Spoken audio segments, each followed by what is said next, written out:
हूं आपके साथ पिंकी धनखड़। खबरों के खास बुलेटिन की शुरुआत करेंगे और इस वक्त की बड़ी खबर। कांग्रेस नेता राहुल गांधी ने शुक्रवार को कहा कि दिल्ली में बढ़ते प्रदूषण पर मोदी जी चुप क्यों हैं। आपकी सरकार प्रदूषण रोकने के लिए ना तो कोई तुरंत कार्रवाई कर रही है, ना ही कोई योजना और जवाबदेही दिखा रही है। उन्होंने सोशल मीडिया प्लेटफॉर्म एक्स पर दिल्ली की महिलाओं के साथ प्रदूषण पर बातचीत का एक वीडियो भी शेयर किया है। साथ में लिखा है, मैं जिस भी मां से मिलता हूं वो यही कहती है कि उनका बच्चा जहरीली हवा में सांस लेकर बड़ा हो रहा है। लोग थके हैं, डरे हुए हैं और गुस्से में भी हैं। मोदी जी, भारत के बच्चे हमारे सामने घुट रहे हैं। राहुल ने 1 दिसंबर से शुरू होने वाले संसद के शीतकालीन सत्र में प्रदूषण पर विस्तार से चर्चा की मांग की है। साथ ही कहा है कि इस हेल्थ इमरजेंसी से निपटने के लिए एक सख्त और तुरंत लागू करने वाले एक्शन प्लान की जरूरत है। हमारे बच्चों को यहां साफ हवा की जरूरत है और इसी के साथ उन्होंने कहा है कि हमारे बच्चों के लिए साफ हवा के लिए तुरंत कदम उठाए जाएं और कोई सख्त निर्देश दिए जाएं, सख्त एक्शन प्लान लागू किया जाए। तो इन दिनों हर कोई अपनी आप बीती बता रहा है सोशल मीडिया पर, क्योंकि वाकई में देश की राजधानी दिल्ली में इस वक्त सांस लेना दुभर हो चुका है। जिस तरीके से लोग बीमार पड़ रहे हैं, ये एक चिंता का विषय है। Stakeholders who benefit from the pollution. Yes, absolutely. And to put it bluntly to you, they're more powerful than you are. Yeah, absolutely. Right. And you know, like Right. money and Now power. when you're talking political will, consequences of this power affect political will. I mean, if you have whatever 500 to 1,000 commercial units who are polluting Delhi, they have political power, right? And the problem is that the average citizen is not organized at all. So he has no political power. You already have a choice in terms of dealing with air pollution that many people in India don't have.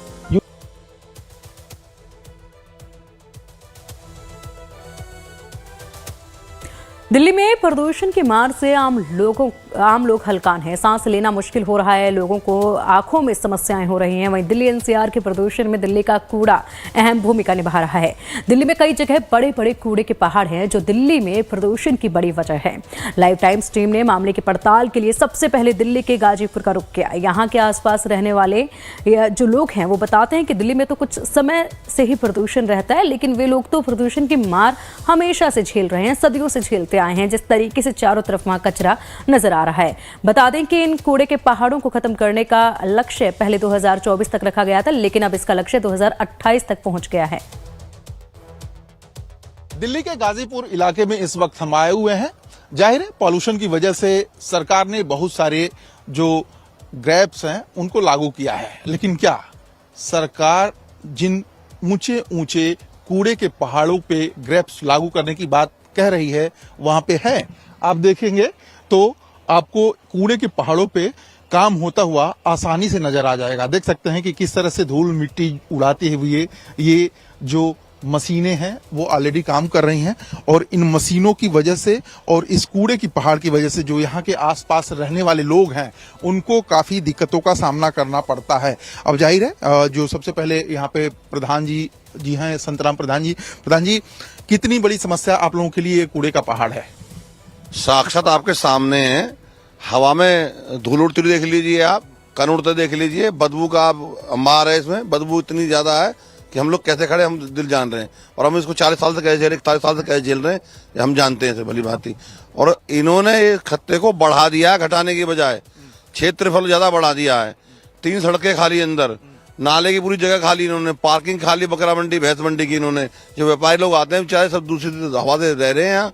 पहले जहाँ बकरा मंडी की तरफ दीवार फट चुकी है पिछली सरकार में, और ये भ्रष्टाचार के द्वारा हो रहा है। ये सरकारों को गुमराह करते हैं। ये अधिकारी जो इंजीनियर जो इसमें काम कर रहे हैं वो बहुत डेंजर उसमें कर रहे हैं, जान करके ये भ्रष्टाचार है। इस सारी मशीनों को देख रहे हो आप, सैकड़ों मशीन चल रही है इस समय में और सैकड़ों खड़ी भी हैं। ये ना इससे बदबू कम हो रही, ना इससे धूल कम हो रही, ना खत्ता डलना बंद कम हो रहा। गाड़ियां आ रही हैं, भरमार गाड़ियां डेरी पड़ी रहती है, उठता है 10 किलो और डालते हैं 1000 किलो, ऐसे हो रहा है। चलिए जा रही, कितना प्रदूषण फैल रहा है आपको लगता है? कितनी इस पॉल्यूशन से और पॉल्यूशन से कोरिलेट कर रहे हैं इस पहाड़ को? इसके ऊपर तो टोटली पोल्यूशन है, इसके अंदर पॉल्यूशन इतना है कि आप ये लगा लो कि जितनी भी गाड़ियां ऊपर चल रही हैं इसके ऊपर इतनी मिट्टी उड़ रही है, इतना डस्ट है ऊपर कि वहां से उड़ उड़ के सांस लेना दुश्वार हो रहा है लोगों के अंदर। सांस के साथ में मिट्टी डस्ट जा रहा है और उसमें बदबू इतनी आती है। जितनी गाड़ी चल रही है आप देख रहे हैं पीछे की तरफ, अभी लगभग 30 मशीन चल रही होंगी, तो इसमें बदबू इतनी आएगी जितना इसको छेड़ा जाएगा। ये इसको फैला बहुत ज्यादा रहे हैं, इन्होंने काफी फैलावट इसकी कर दी है, लेकिन लोगों को गुमराह करते हैं ये कि जी हम जो है गाड़ियां बंद कर रहे हैं। गाड़ी से क्या होगा जी, जब इतनी सारी यहाँ पे मिट्टी डस्ट उड़ रही है, आप इन्हों को बंद करो। एक आदमी को जरूरी कार्य से जा रहा है, उसको रोका जाता है, आपकी BS4 है, आपकी BS5 है, लोगों को गुमराह करके वहां पे चालान काट दिए जाते हैं। लेकिन ये मशीनों के लिए कुछ भी नहीं हो रहा, सब कागजों में खेल हो रहा है कि जी हमने बंद कर दिया, हम तो ग्रिप 4 लगा दिया, ग्रिप 3 लगा दिया। कुछ भी तो नहीं लगा रहे, लोगों को गुमराह कर रहे हैं, परेशान कर रहे हैं। तो अभी इन कूड़े के पहाड़ों पर 147 लाख टन कूड़ा पड़ा हुआ है। अब आपको दिखाते हैं दिल्ली के भलसवा इलाके के कूड़े के पहाड़ का हाल।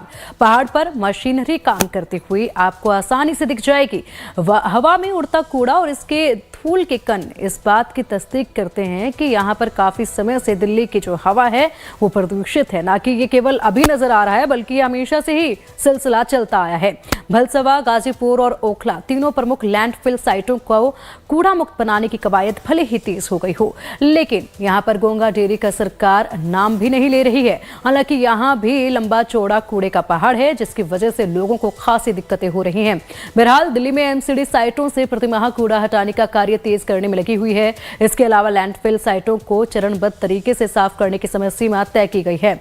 ओखला को जुलाई 2026, भलसवा को दिसंबर 2026 और गाजीपुर को दिसंबर 2027 तक कूड़ा मुक्त करने का लक्ष्य रखा गया है। जाहिर जब तक यह पहाड़ खत्म नहीं होंगे तब तक प्रदूषण की मार दिल्ली को झेलनी पड़ेगी। दिल्ली में प्रदूषण अपने चरम पे है। जाहिर है दिल्ली के चारों तरफ जो कूड़े के पहाड़ हैं वो पॉल्यूटेड है, लेकिन कितना वो फर्क डालते हैं, इस पे बातचीत करने के लिए ओमकार तिवारी जी जो एयर पोल्यूशन के एक्सपर्ट हैं, उनसे हम बातचीत करेंगे। सर, ये जो कूड़े का पहाड़ है, दिल्ली वालों के लिए कैसे देखते हैं इस पहाड़ को? एक ये मेजर चैलेंजेस हैं जो कोई किसी शहर के पास हो सकते हैं। हमारे पास 3 बड़े बड़े पहाड़ उपलब्ध हैं, भलसवा है, ओखला है, आपका गाजीपुर है, और इन पहाड़ों की ऊंचाई 80-80 मीटर है। इसका मतलब हो गया मिनिमम 20 मंजिल घर जितने ऊंचे होते हैं उतना बड़ा पहाड़ है, और इस पे 80 लाख मैट्रिक टन का जो लिगेसी वेस्ट कहा जाता है इकट्ठा है, जिसमें सभी तक कुल मिलाकर हम 20 लाख टन के आसपास मैनेज कर पाए। मतलब ये समाधान अभी भी जो जहां हम खड़े हैं और जहां पहुंचने वाले हैं उसमें बहुत बड़ा गैप है हम लोगों के लिए। आई बिलीव ये जिम्मेवारी सब पे जाती है, सरकार पे भी जाती है और समाज पे भी जाती है। 2-2.5 करोड़ की आबादी हो गई दिल्ली की, और पर पर्सन जो सॉलिड वेस्ट का जनरेशन होता है वो करीब करीब 500 ग्राम का होता है। इस 500 ग्राम को अगर सेग्रीगेट करना चाहें, आप अलग करना चाहें, अब जैसे देखिए दिल्ली का एक मोटा मोटा आंकड़ा MCD के अनुसार 1800 कॉलोनी है पूरी दिल्ली में। उस 1800 में अभी तक 550 कॉलोनी ही हैं जो कि अपने वेस्ट को सेग्रीगेट करती हैं। तो ये जिम्मेवारी किसकी है? समाज की है ना। सरकार ने कहा कि इसको सेग्रीगेट के नहीं कर पाते। पोल्यूशन का पहाड़ है, इस पहाड़ से कोई रिसोर्स क्लेम कर पाना हम सबका ही बहुत सारा टैक्स पेयर का मनी लगेगा, तभी उससे बायो माइनिंग करी जा रही है। बायो माइनिंग करके उसमें से मिट्टी निकाली जा रही है जिसे लैंडफिल के अंदर इस्तेमाल किया जा रहा है, लेकिन उसका कोई औचित्य करना तो पड़ेगा। इतना बड़ा पहाड़ इकट्ठा है, 300 मिलियन मेट्रिक टन हमारा आज के डेट में कूड़ा इकट्ठा है। इसका मतलब होता है 30 लाख ट्रक कूड़ा। ये नंबर माइंड बॉगलिंग है, बहुत बड़े हैं।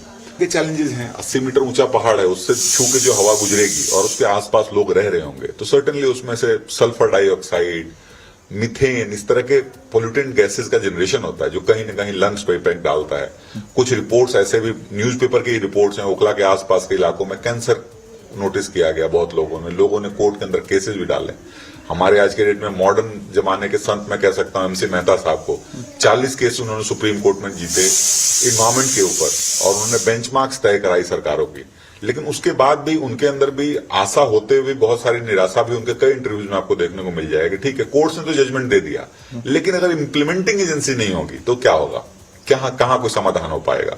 वाटर एक्ट के अंदर ही देख लीजिए, अब इस कूड़े के पहाड़ से बहुत सारा लीचेट निकलता है, जो काला मैला पानी, गहरा पानी निकलता है, उसके अंदर पोल्यूशन का बहुत हाइट है, और वो किसी के भी फूड चेन में अगर घुसता है तो आप समझिए कि नियर टू डेथ वाली सिचुएशन में ले आता है आपको। उसको ट्रीट करने की हमारे तीनों पहाड़ के नीचे कुछ ऐसा नहीं है जिससे हम कलेक्ट कर पाए, उसको ट्रीट करने के लिए भी कोई बहुत बड़े नहीं किया जा रहा। वाटर एक्ट के अंदर सजा 7 साल की है, लेकिन 7 साल वर्सेज क्या है? 5000 रुपए का फाइन भी है।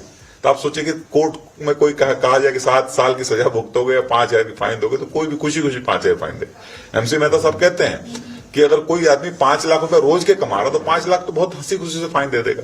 तो हमको इम्प्लीमेंटिंग एजेंसी बढ़ाने की जरूरत है। सरकारें बहुत गियर्ड हैं, अब करना चाहती हैं सरकारें, लेकिन ये लिगेसी इतनी बड़ी है, इतनी बड़ी समस्या है कि ये कुछ दिनों में सॉल्व नहीं किया जा सकती।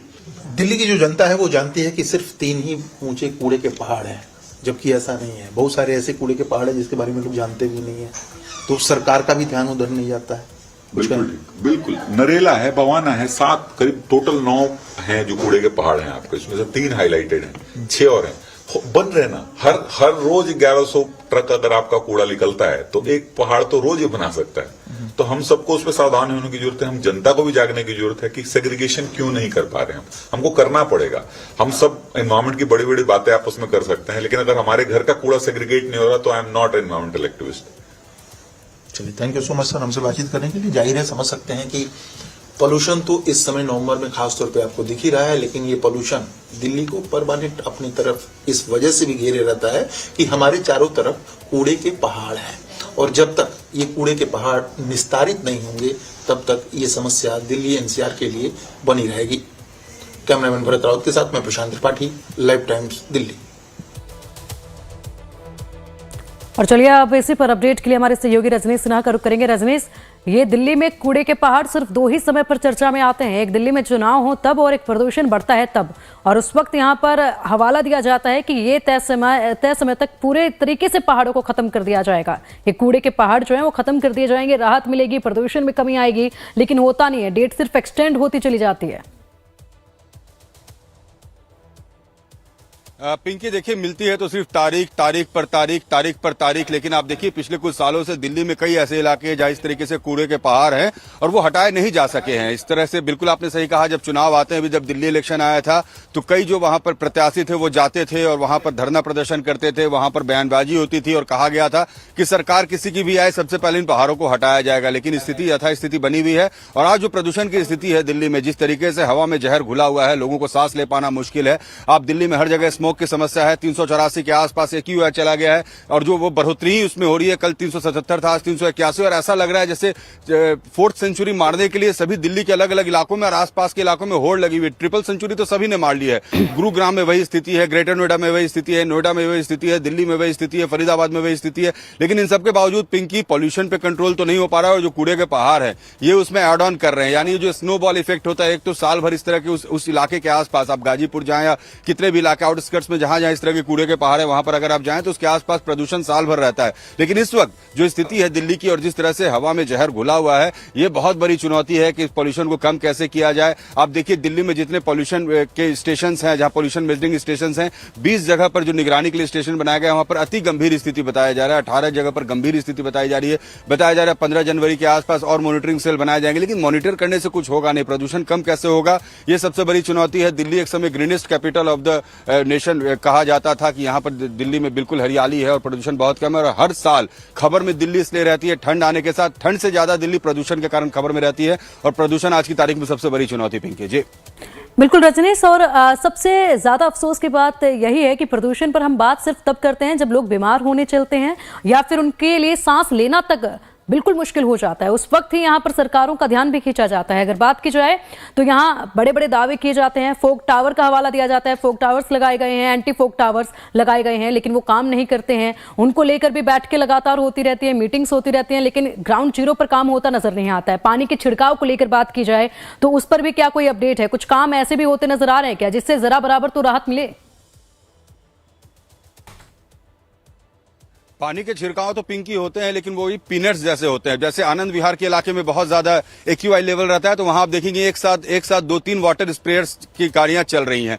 नोएडा में 1-2 जगहों पर हमने देखा इस तरह से गाड़ियां चल रही थी, दिल्ली में कुछ जगहों पर। लेकिन ये जिस तरीके से ये इंतजामात होने चाहिए, जो व्यवस्था होनी चाहिए, वो व्यवस्था बखूबी दिखती नहीं है। और कोशिशें सरकार का ये दावा है कि हम कोशिशें लगातार कर रहे हैं, पॉल्यूशन लेवल कम हो, लेकिन ये पॉल्यूशन लेवल कम नहीं हो पा रहा और इस पर राजनीति भी शुरू हो गई है। कांग्रेस ने घेरना शुरू कर दिया दिल्ली सरकार सरकार को कि आपने कहा था आपकी सरकार आएगी तो पोल्यूशन दिल्ली में कम होगा, प्रदूषण कम होगा, ग्रीनरी बढ़ेगी। सरकार कह रही है हम हर बेहतर इंतजाम कर रहे हैं, थोड़ा वक्त लगेगा। लेकिन इन सबके बीच घाटा सिर्फ लोगों के स्वास्थ्य का नहीं हो रहा। आप देखिए जीडीपी पर इसका असर पड़ता है, पर्यावरण का असर सीधे जीडीपी पर पड़ता है। 2 दिन पहले मैं रिपोर्टिंग कर रहा था किसानों के बीच में, वो कह रहे हैं कि हमारे फसल की उपजता जो है वो कम हो गई है, वो जो उसकी प्रोडक्टिविटी होती है वो कम हो गई है। जो फसल 15 दिन में होते थे वो 25 दिन में हो रहे हैं। तो आप सोचिए पॉल्यूशन के कितने मल्टीलेयर इफेक्ट्स है पिंकी। अब देखिए आप किसानों के लिए भी परेशानी बढ़ जा रही है, उनकी प्रोडक्टिविटी भी घट जा रही है, वहां पर उनकी उपज बेहतर नहीं हो पा रही है। जीडीपी पर इसका डायरेक्ट असर पड़ता है, आपके पर्यटन पर इसका असर पड़ता है। लोग जो बाहर से आने वाले हैं वो टूरिज्म पर सीधा इसका इफेक्ट पड़ता है। लोग जो मार्केटिंग करते हैं, यानी जो डे टू डे के जो अगर जीडीपी ग्रोथ में जो डे टू डे की मार्केटिंग और डे टू डे की जो सेल का जो एक उसमें उसकी जो सहभागिता रहती है वो कम हो गई है। तो इस तरीके से अगर आप देखें तो इसका बहुत वाइड इफेक्ट होता है। और इस वक्त जो जिस तरीके से पॉल्यूशन दिल्ली और आसपास के इलाके में फैली है, इसका जीडीपी पर, अर्थव्यवस्था पर भी असर पड़ रहा है, लोगों के शरीर पर भी असर पड़ रहा है। फेफड़े की बीमारी हो रही है, अस्थमा की बीमारी हो रही है, मस्तिष्क पर लोगों का असर पड़ रहा है। कल मैं एक रिपोर्ट कर रहा था, उसमें डॉक्टर्स ने यह कहा कि देखिए लोगों के दिमाग पर इसका असर पड़ रहा है। तो आप सहज अंदाजा लगा सकते हैं कि कितना खतरनाक है पॉल्यूशन। और फिलहाल दिल्ली वालों को इससे राहत दिख नहीं रही, क्योंकि आज सुबह जो रिकॉर्डिंग थी बिल्कुल रजनीश, और फिलहाल ये समस्या बेहद गंभीर है और सालों से ये समस्या चलती आ रही है और साल दर साल ये समस्या बढ़ती ही जा रही है। समाधान इसका कुछ मिल नहीं रहा है। आप बने रहिए हमारे साथ, कुछ प्रतिक्रियाएं सामने हैं, उनका भी रुख करेंगे। उसके बाद आएंगे आपके पास। दिल्ली एनसीआर के बढ़ते प्रदूषण को लेकर पूर्व लेफ्टिनेंट गवर्नर किरण बेदी का क्या कुछ कहना है, ये एक बार सुनते हैं। उनकी तरफ से बताया जा रहा है कि देश में प्रदूषण को लेकर कानून काफी सख्त है, लेकिन समस्या तब आती है जब इन्हें लागू किया जाता है। जरूरत इस बात की है कि इन कानूनों को लागू करवाया जाए। प्राइम मिनिस्टर साहब की लीडरशिप, डायरेक्ट सुपरविजन, डायरेक्ट इनसे पूछ, देखो हमारे पास कमीशन तो है, एयर कमीशन है, लेकिन वो डायरेक्टली हैवीवेट पॉलिटिकल अकाउंटेबिलिटी में नहीं है। वो एक रिटायर्ड सिविल सर्वेंट चला रहे हैं, कमीशंस बनाए हैं, उन्होंने अपने ग्रुप्स बनाए हैं, लेकिन वो डायरेक्ट जो हैवी वेट पॉलिटिकल वेट इस वक्त ये मांग रही है वो नहीं है। इसलिए मैंने, और साथ में ये मैटर कोऑर्डिनेशन का है, ये स्टेट्स का, हरियाणा का, राजस्थान का, यूपी का, दिल्ली का, ये नेबरिंग स्टेट पंजाब का, ये सारे स्टेट से लिंक्ड है। तो जब इंटर स्टेट है तो आप कैसे हम लोग छोड़ सकते हैं एक रिटायर्ड सिविल सर्वेंट के पास ही सिर्फ, क्योंकि हर चीज में तकलीफ, चाहे कंस्ट्रक्शन है, चाहे सैनिटेशन है, चाहे और डेवलपमेंटल है, सारी चीजों की पर ये निर्भर करता है। और कानून तो है, लेकिन उसको एनफोर्समेंट के लिए इस वक्त बहुत जबरदस्त कोऑर्डिनेटेड इफेक्टिव लीडरशिप चाहिए। दिल्ली के प्रदूषण को लेकर आम आदमी पार्टी के नेता गोपाल राय का कहना है कि दिल्ली सरकार प्रदूषण को कम करने की जगह आंकड़ों की बाजीगरी करने में जुटी हुई है। देखिए, प्रदूषण का स्तर सर्दियों में पहली बार नहीं बढ़ रहा है। सर्दियों में दिल्ली में प्रदूषण की स्थिति हर बार जो एक चिंताजनक बनी रहती है। पूरे उत्तर भारत में प्रदूषण की जो स्थिति है वो मार जनता को झेलनी पड़ती है। लेकिन पहली बार मैं देख रहा हूं कि सरकार उस प्रदूषण को नियंत्रित करने के लिए सकारात्मक कदम उठाने की जगह डाटा मैनेज करने पे लगी है।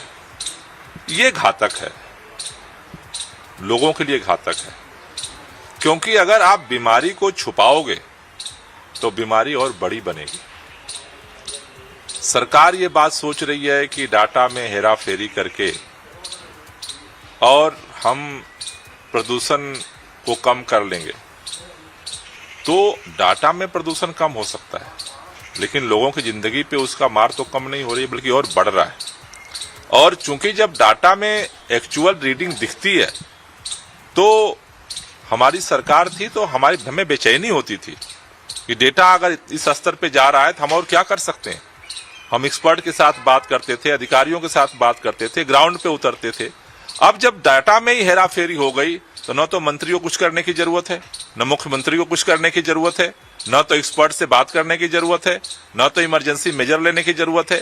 तो ये जो परिस्थिति पैदा हुई है, मुझे लगता है कि ये एक मानवीय क्राइम है जो आज भारतीय जनता पार्टी की सरकार कर रही है।